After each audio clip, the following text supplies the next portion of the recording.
요한복음 강의 71번째 시간으로 예수님의 제자들을 위한 기도 함께 말씀을 나누도록 하겠습니다.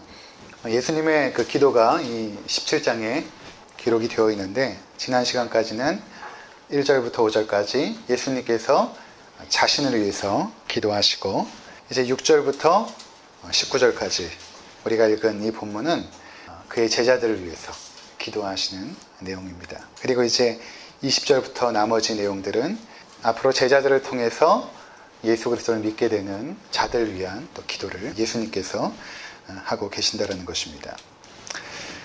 자, 먼저 9절을 한번 보도록 하겠습니다. 9절을 보시면 기도하는 대상에 대해서 말씀을 하고 있습니다.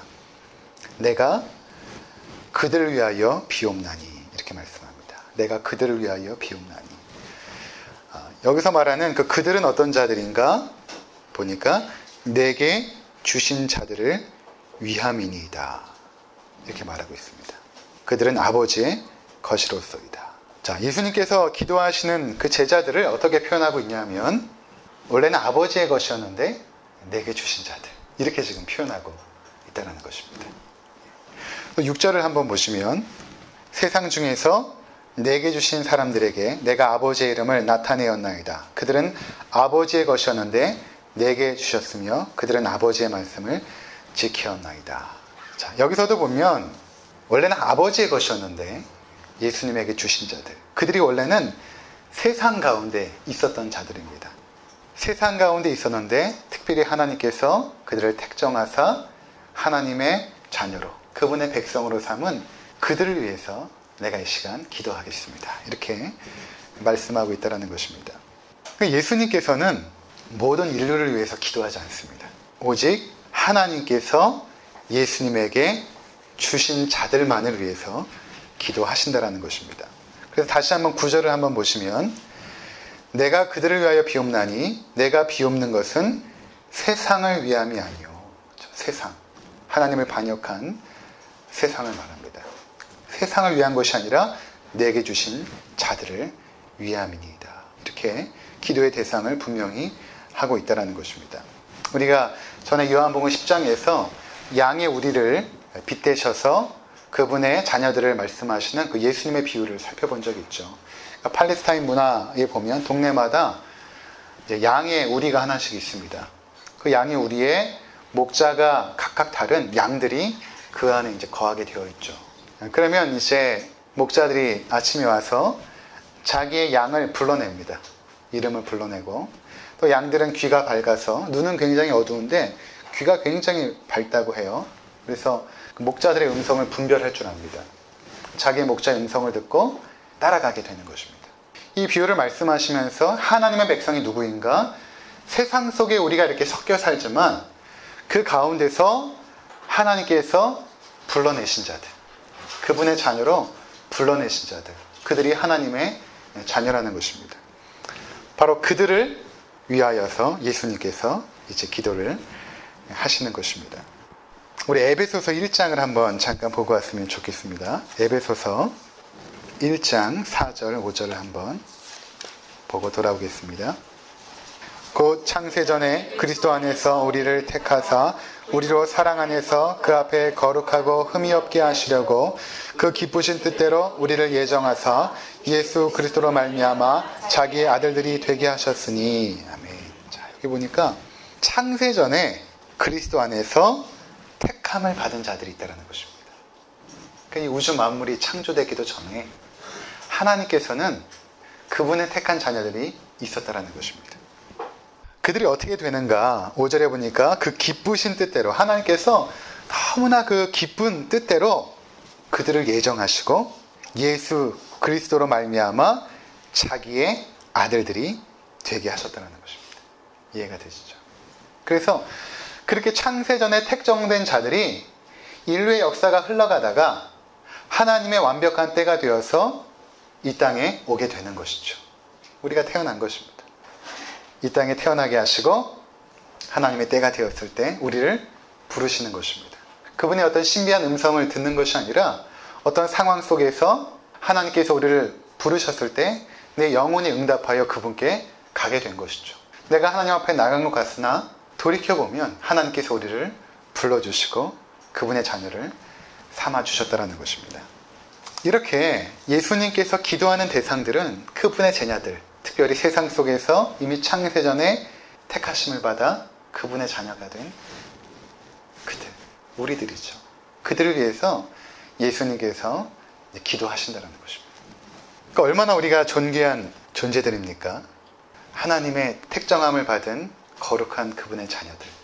근데 바로 우리들을 하나님께서 어떻게 하셨냐면 하나님의 것이었는데 예수님에게 주셨다는 것입니다. 예수님에게 선물로 우리를 주신 것입니다. 가장 가치 있고 가장 존귀한 것을 하나님이 가장 아끼고 사랑하는 그의 아들 독생자에게 선물로 주신 것입니다. 그래서 우리가 누구의 것인가? 하나님의 것이면서 동시에 예수 그리스도의 것이라는 것입니다. 그래서 예수님께서 자신의 것을 위해서 그 보배롭고 존귀한 자신의 자녀들을 위해서 이제 기도하고 있다는 것입니다.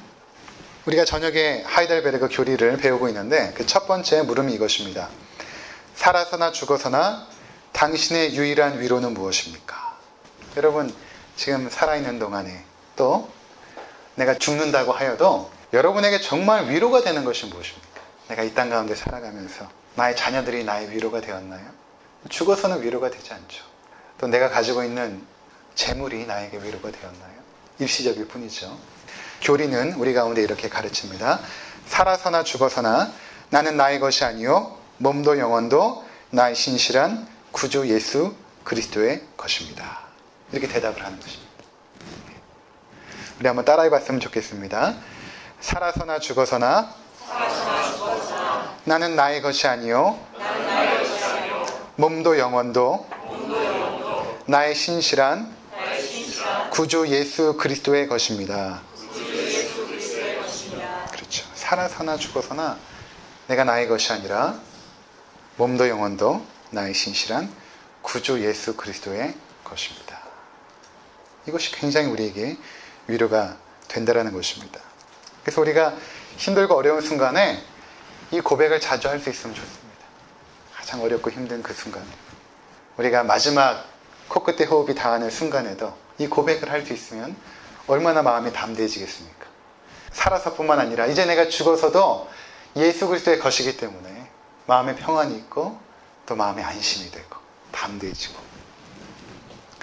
예수님께서 지금 자신이 기도하고 있는 그 대상에 대해서 이렇게 말하고 있는 것입니다.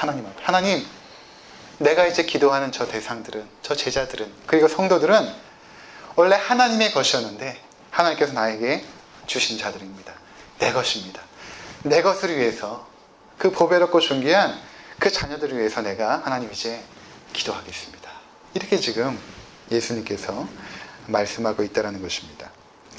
하늘과 땅의 모든 권세를 가진 그 하나님이시고 또한 자신의 몸을 십자가에 내어줄 만큼 우리를 사랑하신 그 예수 그리스도, 우리가 그분의 것이기 때문에 그것이 얼마나 우리 가운데 큰 축복입니까? 그들을 위해서 예수님은 지금도 기도하세요. 2000년 전에 십자가를 목전에 놓고 우리를 위해서 기도하셨던 그 예수님께서 지금도 기도하고 있습니다. 어떤 분이 이렇게 말할지 모르겠습니다. 예수님은 사랑이신데 왜 온 인류를 위해서 기도하지 않고 자기 자녀만을 위해서 기도합니까? 왜 자기 것을 위해서만 기도합니까? 그렇게 속 좁고 편협한 예수님이 어디 있습니까? 이렇게 묻는다면 성경은 이렇게 말씀할 것입니다. 이 사람아, 내가 누구이기에 감히 하나님께 반문하느냐? 지음을 받은 물건이 지은 자에게 어찌 나를 이같이 만들었느냐 말하겠느냐? 토기장이가 진흙 한 덩이로 하나는 귀 쓸 그릇을 하나는 천이 쓸 그릇을 만들 권한이 없느냐? 로마서 9장에 있는 말씀입니다. 하나님의 주권 안에 있는 것이죠. 하나님이 창조주이기 때문에 하나님께서 택한 백성을 위해서 기도하는 것은 하나님께 속한 영역입니다. 거기에 대해서 우리 피조물이 함부로 이렇다 저렇다 말할 수가 없다는 것입니다. 하나님께서는 그분의 자녀들을 세상으로부터 구별하사 불러내십니다. 그리고 예수 그리스도에게 주십니다. 그래서 우리의 소유권은 누구에게 있는가 하면 예수 그리스도에게 있는 것입니다. 그래서 우리가 예수님을 뭐라고 부르냐면 주님 이렇게 부르죠. 주님. 내 삶의 주권을 가지신 분, 내 삶의 주인이신 분, 나의 왕이신 분, 주님 이렇게 부르는 것입니다. 그 주님께서 그의 사랑하는 자녀들을 위해서 기도한다는 것이 우리에게 얼마나 힘이 되고 위로가 되는 것입니까? 우리가 그렇잖아요. 주변에서 집사님 또는 권사님, 성도님, 제가 당신을 위해서 기도하고 있습니다. 이렇게 누군가 얘기하면 그게 되게 위로가 되거든요. 나를 위해서 기도하는 분이 있구나. 누군가 나를 위해서 기도하는구나. 히브리서 7장 26절에 이는 그가 항상 살아계셔서 그들을 위하여 간구하심이라. 예수님께서 부활하시고 지금도 살아계셔서 우리를 위해서 항상 간구하고 계신다 말씀하고 있습니다. 로마서 8장 26절과 27절 이와 같이 성령도 우리의 연약함을 도우시나니 우리는 마땅히 기도할 바를 알지 못하나 오직 성령이 말할 수 없는 탄식으로 우리를 위하여 친히 간구하시느니라. 마음을 살피시는 이가 성령의 생각을 하시나니 이는 성령이 하나님의 뜻대로 성도를 위하여 간구하심이니라. 예수님도 지금 하나님 보좌 우편에서 간구하고 계시고 성령님도 지금 우리와 함께 계시면서 하늘 보좌를 향하여서 하나님 앞에 간구하고 있다는 것입니다. 우리가 때로는 무엇을 어떻게 기도해야 될지 알지 못할 때에도 성령께서는 말할 수 없는 탄식으로 우리를 위해서 지금 기도하고 있다는 것입니다. 우리가 하나님의 택하신 자녀라는 것 하나만 해도 감사한데 달마다 항상 우리를 위하여 간구하고 계신 분이 있다는 것입니다. 이 기도 때문에 우리에게 소망이 있는 것입니다. 나는 부족하고 나는 연약하고 약하지만 나를 붙잡고 기도하고 계신 분이 있기 때문에 우리에게 소망이 있는 것입니다. 자, 그렇다면 예수님께서 무엇을 위해서 기도하셨는가? 우리가 11절을 한번 보도록 하겠습니다. 그 첫 번째 기도의 내용이 나는 세상에 더 있지 아니하오나, 우리 같이 읽도록 하겠습니다. 시작. 나는 세상에 더 있지 아니하오나 그들은 세상에 있었고 나는 아버지께로 가옵나니 거룩하신 아버지여 내게 주신 아버지의 이름으로 그들을 보존하사 우리와 같이 그들도 하나가 되게 하옵소서. 자, 어떤 기도냐면 거룩하신 아버지여 저들을 보존하여 주옵소서. 그래서 우리와 같이 성부, 성자, 성령께서 하나인 것처럼 저들도 하나가 되게 하옵소서. 이렇게 지금 기도하고 있는 것입니다. 이것이 예수님의 첫 번째 제자들을 위한 기도, 성도를 위한 기도라는 것입니다. 여기 이제 보존하사 이 단어가 이제 영어 성경으로 보면 protect, Holy Father, protect them by the power of your name. 당신의 이름으로 저들을 보호하여 주시옵소서. 자, 그리고 나서 하나가 되게 하옵소서라는 이 말은 현재 하나가 되지 않았는데 하나가 되도록 하옵소서라는 뜻이 아니라 become one이 아니라 be one입니다. 하나가 되게 하옵소서가 아니라 이미 저들이 나로 말미암아 하나가 되어 있는데 그 하나됨을 견고하게 지켜나가게 하옵소서라는 기도인 것입니다. 우리가 하나님의 자녀로 부름을 받았을 때 이미 하나로 부름을 받은 것입니다. 그래서 그 하나됨을 견고히 지켜나가게 하옵소서라는 기도인 것입니다. 자, 12절을 한번 또 보시도록 하겠습니다. 내가 그들과 함께 있을 때에 내게 주신 아버지의 이름으로 그들을 보존하고 지켰나이다. 여기도 보존이란 말보다는 보호라는 단어가 원문에 맞습니다. 내가 저들과 함께 있는 동안에는 내가 아버지의 이름으로 저들을 보호하고 지켰습니다. 보호하고 지켰습니다. 그러니까 하나님 아버지, 내가 저들을 떠나 있는 동안에도 하나님께서 저들을 보호해 주십시오. 그렇게 기도하고 있다는 것입니다. 자, 이 protect, 이 보호라는 단어라는 것은 그냥 이렇게 잘 보존되는 게 아니라 어떠한 위협으로부터 보호하는 것입니다. 그 위협이 무엇입니까? 15절을 한번 보시면 다만 악에 빠지지 않게 보존하시기를 위함이니이다. 악에 빠지지 않도록 보호해 주시옵소서. 악에 빠지지 않도록. 다른 말로 하면 이 세상을 살아가는 동안, 저들이 이 세상을 살아가는 동안 수많은 세상의 악과 죄로부터 유혹을 당하고 저들이 넘어질 텐데 하나님 저들이 그 악과 죄악으로부터 보호되도록 하나님께서 지켜주십시오. 이렇게 지금 기도하고 있는 것입니다. 자, 이 기도는 예수님께서 주기도문에서도 이렇게 기도를 가르쳐 주시죠. 우리를 시험에 들게 하지 마시옵고 다만 악에서 구하시옵소서. 여기서 시험이라는 것은 테스트가 아니라 템테이션입니다. 우리를 유혹하는 그 사단의 아주 강교한 그 유혹들. 이 유혹은 우리를 하나님으로부터 떨어뜨리려는 그 간계를 말하는 것입니다. 그래서 시험에 든다라는 것은 간혹 가다가 내가 시험에 들었습니다 라고 표현할 때 교회 목회자나 또는 교회 성도들에게 또는 교회 모습 때문에 실망했습니다 이런 표현으로 사용되는데 그것이 아니고 성경에서 시험에 들었다라는 것은 이 시험이 나를 붙잡고 컨트롤하고 흔드는 상태를 말하는 것입니다. 이것이 시험에 든 거예요. 그래서 우리가 이 세상에 살아가고 있기 때문에 계속해서 악한 사단은 우리를 시험에 빠뜨려서 결국에는 우리를 쥐고 흔들어서 악에 빠지도록 만들 것입니다. 시편 1편에 보면 악인을 이렇게 표현합니다. 복 있는 사람은 악인들의 꾀를 따르지 아니하며 죄인들의 길에 서지 아니하며 오만한 자들의 자리에 앉지 아니하고. 그러니까 악인들은 처음에 자신들의 꾀를 따라가다가 그렇죠? 복 있는 사람은 그것을 따라가지 않는데 악인들은 그 꾀를 따라가다가 그 다음에는 그 길에 서버립니다. 죄인들의 길에 서버립니다. 마지막에는 그 오만한 자의 자리에 앉아버립니다. 이게 시험에 든 상태예요. 처음에는 그냥 한 번, 두 번 맛보는 거예요. 죄가 재밌네. 이래도 괜찮네. 거짓말 한 번, 두 번 하다가 죄인들과 함께 어울리게 되죠. 나중에는 그 자리에 앉아서 그것을 탐하기 시작하는 상태. 그 죄가 이미 악한 사단이 그 존재를 쥐고 흔드는 것입니다. 이게 이제 시험에 든 것이거든요.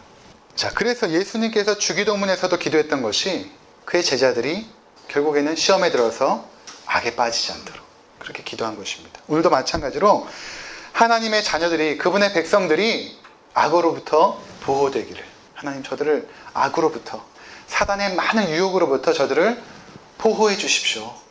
이렇게 지금 기도하고 있는 것입니다. 근데 이 기도가 지금 어떻게 연결되냐면 그들을 보호해 주사 성삼위 하나님 우리가 누렸던 그 하나됨의 그 아름다움을 저들도 누리게 하옵소서 이렇게 기도하고 있거든요. 그러니까 보호와 하나됨이 연결되고 있다는 것입니다. 왜 그런가? 그것은 성삼위 하나님이 연합되고 누렸던 그 찬란한 영광과 그 기쁨 그것을 우리에게도 하나님 주시기를 원하세요. 근데 그 하나님의 그 찬란한 그 영광과 그 기쁨과 그 사랑이 우리에게 허락되어질 때 어떨 때 허락되어지냐면 그분의 자녀들이 하나가 되어질 때에 그분의 기쁨이 우리 가운데 누려지고 그분의 사랑이 우리 가운데 풍성해지는 것입니다. 하나가 되어질 때. 그래서 13절을 한번 보도록 하겠습니다. 내가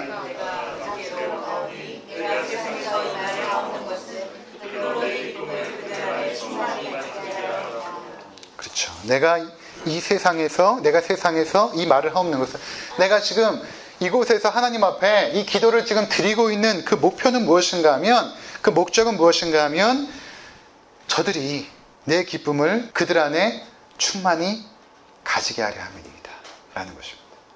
내가 지금 기도하고 있는 이 목적 내가 저들을 악으로부터 보호해 주시고 하나가 되게 해달라고 기도하는 것은 저들도 성삼위 하나님 우리가 함께 누렸던 그 기쁨이 저들 안에 있게 하도록 하나님 내가 이 기도를 먼저 하나님 앞에 올려드립니다. 이렇게 지금 기도하고 있는 것입니다. 예수님의 기도의 목적이 이것이 우리 안의 기쁨을 위해서 그것은 하나됨을 통해서 나타나기 때문에 기도하는 것입니다. 그런데 그 하나됨을 깨는 것이 무엇인가? 그 죄입니다. 악한 사단이죠. 악한 사단이 우리를 유혹해서 죄를 짓게 만듦으로 말미암아 하나됨이 깨어져 버리죠. 아름다웠던 부부관계가 왜 깨집니까? 죄 때문에 깨지는 거예요. 남편의 죄 때문에 아내의 죄 때문에 부부가 연합하고 사랑했을 때 그 자녀들이 누리는 행복이 얼마나 풍성합니까? 남편이 불륜을 저지르면 지옥이 되어지죠. 그 가정은 마찬가지입니다. 교회 공동체도 하나가 되어서 그 충만한 아름다움과 기쁨을 마음껏 누리다가 성도의 죄, 개인적인 죄뿐만 아니라 넘어서서 공동체를 파괴하는 죄를 범하게 되면 그 안에 미움이, 분노가 일어나기 시작하는 것입니다. 예수님께서 간절히 기도했던 거예요. 하나님, 나의 자녀들에게 임하셔서 저들의 악으로부터 보존하사 저들이 하나 되게 하시고 그 하나됨 속에서 기쁨을 마음껏 누리게 하옵소서. 이렇게 지금 예수님께서 기도했다라는 것입니다. 시편 133편에 보면 보라, 형제가 연합하여 동거함이 어찌 그리 선하고 아름다운고, 머리에 있는 보배로운 기름이 수염 곧 아론의 수염에 흘러서 그의 옷깃까지 내린 같고 헐몬의 이슬이 시온의 산들에 내린 같도다. 거기서 여호와께서 복을 명령하셨으니 곧 영생이로다. 하나님의 백성들이 연합하여서 함께 하나님을 예배하고 섬길 때에 그 안에 충만한 기쁨들, 얼마나 아름답고 보배로운가, 그렇게 시인이 고백하고 있다는 것입니다. 이러한 그 기쁨을 깨는 것, 그것이 바로 죄인 것입니다. 한 개인의 죄로 말미암아 저는 공동체가 분열되는 것을 여러 차례 경험했어요. 어릴 적부터 경험했습니다. 그렇게 아픔을 나누고 서로를 위해서 기도해주고 용기를 주고 했던 그 아름다운 공동체가 한 개인의 교만과 위선과 아집과 거짓으로 말미암아 서로를 정죄하고 파괴하는 무서운 현장으로 변하는 모습을 여러 차례 보았습니다. 이것이 과연 하나님의 백성들의 모습인가, 이것이 과연 교회인가 하는 때가 있었습니다. 그래서 주님께서 기도하시는 거예요. 기도하시는 것입니다. 그래서 우리가 이러한 죄에 대해서 교회는 단호할 필요가 있는 것이죠. 그것으로부터 거룩함을 지켜나가는 것이 굉장히 중요한 것입니다.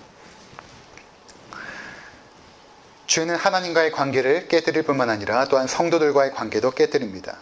그래서 이런 죄에 대해서 경계해야 하는 것입니다. 예수님께서는 지금도 교회와 성도를 위해서 지금 이 기도를 드리고 계신 거예요. 2000년 전에 하셨던 그 기도를 지금도 드리고 있는 것입니다. 하나님, 저 기쁜 우리 교회 성도들을 악으로부터 보호해 주시고 하나됨을 지켜가게 하옵소서. 그리하여서 저들 가운데 우리가 누렸던 그 연합의 기쁨들이 충만하게 하옵소서. 그렇게 지금 예수님께서 기도하고 있다는 것입니다. 우리도 이제 주님처럼 이 기도를 드릴 수 있었으면 좋겠습니다. 기도의 자리에 무릎을 꿇을 때마다 예수님처럼. 요한일서에 보면 그의 뜻대로 무엇을 구하면 들으시니라. 성경에 나와 있는 기도가 하나님의 뜻대로 하는 기도이며 예수님이 하셨던 기도가 하나님의 뜻대로 한 기도 아닙니까? 그의 뜻대로 우리가 이렇게 기도하면 하나님께서 들으시는 것입니다. 우리 주변에 하나됨이 파괴되어서 고통당하는 성도들이 기억난다면 그들을 위해서 또한 기도해야 되는 거죠. 하나님, 저 연약한 저 형제 자매들, 저들을 보호해 주시고 보존하사 다시 하나가 되게 하시고 그 가운데서 기쁨을 누리게 하시고 또 우리 가정 안에 있는 죄악으로부터 우리를 보호해 주셔서 다시 하나가 되게 하시고 기쁨을 누리게 하옵소서. 그렇게 여러분들이 기도하실 때 하나님이 기도를 외면치 아니하시고 반드시 이루어 주셔서 우리를 하나 되게 하시고 하늘의 기쁨을 허락해 주실 것입니다. 기도하시겠습니다.